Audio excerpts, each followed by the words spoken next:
नमस्कार दोस्तों, आत्मबोध में आपका स्वागत है।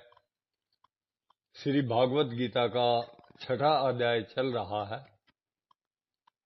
भगवान बोले, मैंने कर्म योग की बहुत सी बातें बता दी। अब मैं कर्म योग का सार बताता हूँ। जो मनुष्य कर्म योग का अर्थात उत्पत्ति विनाशशील पदार्थों का आश्रय न लेकर कर्तव्य कर्म करता है, वही सन्यासी है और वही योगी है। केवल अग्नि और क्रिया का त्याग करने वाला सन्यासी और योगी नहीं है। इसलिए हे अर्जुन, लोग जिसको सन्यास यानी सांख्य योग कहते हैं, उसी को तू योग यानी कर्म योग समझ। सन्यासी और योगी में महिमा किस बात की है भगवान? संकल्पों के त्याग की। क्योंकि संकल्पों का त्याग किए बिना अर्थात अपने मन की बात छोड़े बिना मनुष्य कोई सा भी योगी नहीं हो सकता। योगी होने में मुख्य हेतु क्या है? जो योग यानी समता में आरूढ़ होना चाहता है, ऐसे मननशील योगी के लिए निष्काम भाव से कर्तव्य कर्म करना कारण है और उसी योगारूढ़ मनुष्य की शांति परमात्म तत्व की प्राप्ति में कारण है। अर्थात संसार के त्याग से मिलने वाली शांति का उपभोग न करना परमात्म तत्व की प्राप्ति में कारण है। उस योगारूढ़ मनुष्य के लक्षण क्या हैं भगवान? जिसकी न तो इंद्रियों के भोगों में और न कर्मों में ही आसक्ति है तथा न अपना कोई संकल्प ही है, वह मनुष्य योगारूढ़ है।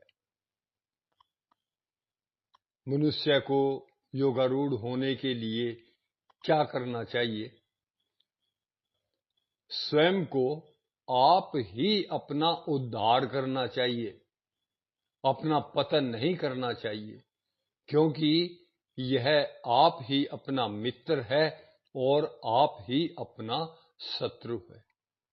जिसने अपने आप से अपने पर विजय कर ली, अर्थात जो असत के साथ संबंध नहीं मानता, वह आप ही अपना मित्र है। और जिसने अपने पर विजय नहीं की, अर्थात जो असत के साथ अपना संबंध मानता है, वह आप ही अपना शत्रु है। आप ही अपना मित्र होने से क्या होगा भगवान? जिसने अपने आप को जीत लिया है, वह पारलब्ध के अनुसार आने वाली अनुकूलता प्रतिकूलता में, वर्तमान में किए जाने वाले कर्मों की सफलता विफलता में तथा दूसरों के द्वारा किए गए मान अपमान में निर्विकार रहता है। अतः उसको परमात्म की प्राप्ति हो जाती है। परमात्मा को प्राप्त हुए मनुष्य के क्या लक्षण हैं भगवान? उसका अंतःकरण सदा ज्ञान विज्ञान से तृप्त रहता है। उसका संपूर्ण इंद्रियों पर अधिकार रहता है। वह सभी परिस्थितियों में निर्विकार रहता है।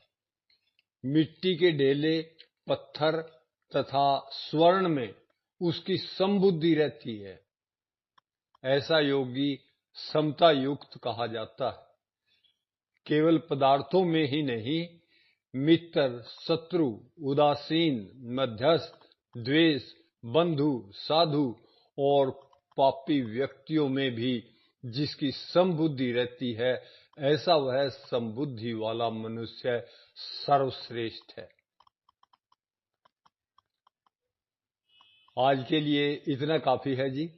आपने मेरी बात बड़े ध्यान से सुनी। बहुत बहुत शुक्रिया जी। बहुत बहुत धन्यवाद।